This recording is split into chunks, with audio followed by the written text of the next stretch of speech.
Managing your rental, for example, it's so hard for a client to do that because the landlord may say, well, I don't want to do month to month.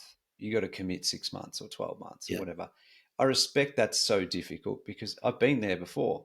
I know that's such a juggle. But unfortunately, in the world we live in, what has happened is there was a day, there was a time where a builder's supervisor or your customer service person could say to you, look, we expect it to be done in the next 4 weeks, the next 6 weeks, the next 8 weeks, all things being equal. But if you say that now, the client holds you to that, right? yeah, So it's actually the majority have ruined it, or minority have ruined it for the majority because of that. Now a builder's terrified to give a time frame within a week or two, unless they're right at PCI. That's all being ticked yeah, off, and they know handover can be happening pretty quickly after that.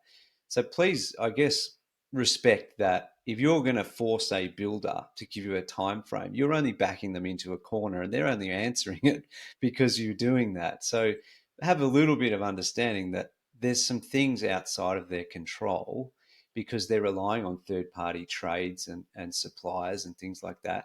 And that, it's not like if they're building 100 homes or 1,000 homes, doesn't matter. Things can still go wrong. Delivery can be delayed, or something can arrive on site and get damaged and chipped or stolen or whatever, and that can then yeah. delay again. So things can Or, happen on a or building trade site, sick, and I guess trade doesn't show up for whatever reason.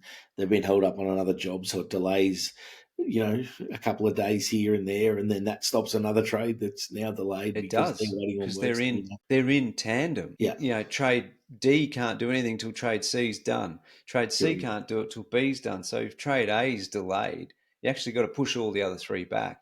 Builders do their best to juggle and manage that, but just please understand, boxing a builder into a corner to give you a then like blasting them for that if they didn't hit it, that's what's happened. And as a result, builders will now be really hesitant to give you proper time frame, which would be greatly helpful because then you can give you notice at the right time. So it's a real tricky one, Darren, but I hope we've explained that well enough for people to at least understand both the client and builder side of that discussion. Yeah. Yeah, absolutely.